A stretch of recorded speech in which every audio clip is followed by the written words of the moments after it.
I've been really itching and swaying towards the idea of ruining the S2000 with a supercharger kit, just wanting something with a little bit of performance, you know, something with just power, bags and bags of power. And I'm not gonna lie, I bought this M135 just so I can have access to this.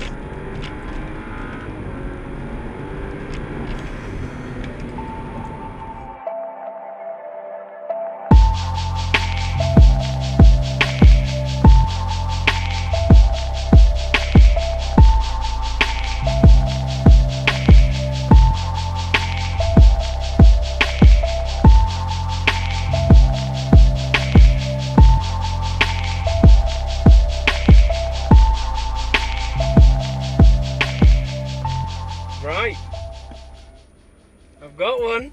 I have finally, after 4 years of wanting one of these little M Performance beauties, I've finally got one.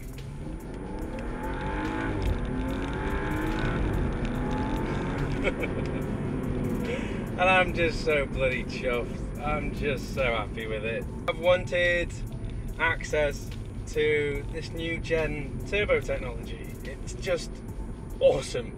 It makes all the power all the time. You don't have to push the car at all to feel amazing performance from it.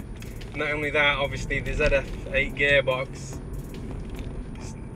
autos are just not what they used to be. They're such a great way to enjoy a car in a different way now, and they just dissect that power up so well, and an experience in their own right. So happy to finally have one of these little beauts in my little fleet. It just feels so refined and lovely in here compared to what I'm used to. I'm used to old Japanese stuff, so it's very much alien to me.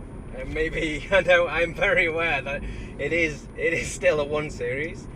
I'm just obviously quite easily pleased, aren't I? But that's not a bad thing.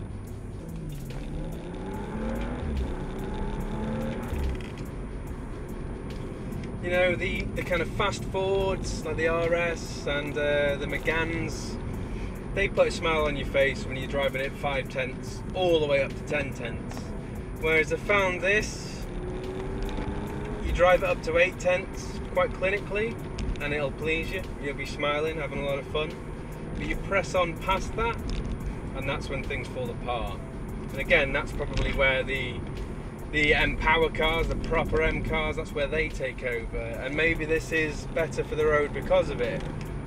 But in many ways, it just becomes a little bit frustrating as you feel the body roll a bit more, as you feel things not really feel the way you do, knowing what a performance car feels like. So it's a bit of a strange one.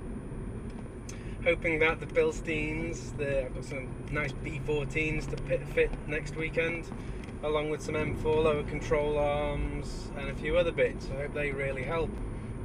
To me, this feels so much like a 1 Series with a shitload of power. And I know that's what it is. It doesn't feel special. It feels... The dampers don't really do what I'd expect them to have done. And the brakes, I mean, they look impressive. The brakes look mighty.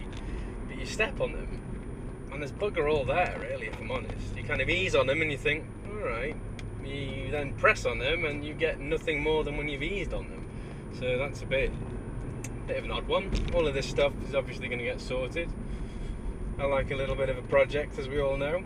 Really, I mean, I would have loved the M140, especially for the B58 engine more than anything. Fantastic thing. But it would have been essential if I was thinking of doing a lot of track work in this, like obviously matters. But not so essential for this being daily duties and the kind of GT road trips I'm up for. You know, the M135s have a little bit of a reputation for oil starvation. You know, the M2s have a secondary kind of oil scavenger pump along with a baffled sump, which could be interesting to fit if I so wish down the line to start using this as a track car. I've never looked at cars like these where they've kind of egged you on to spend more and more money until you're almost spending double what you originally planned. You know, the early M135i's you can get for about 12 grand now, but then you spend a little bit more and you get the LCI ones, which have a few lovely updates. The nice steering wheel being one of the main ones for me. I know that sounds so sad, but I look at it every day and I knew I'd have picked the wrong car if I didn't go for it. And then the LCI 2, which looks like an M140 but has the engine you don't really want. And then obviously you got the M140, which has the great looks and the B58 to go with it. But for me, you're all of a sudden spending upwards of 20 grand, which is a lot of money. So it just made the most sense for me to go for the LCI 1 update, so you get the electronic wastegates over the pneumatic ones and the fancy steering wheel, if I'm honest. And because of that, I was able to go for a really lovely spec. This has pretty much got my ideal spec, apart from the ProNav.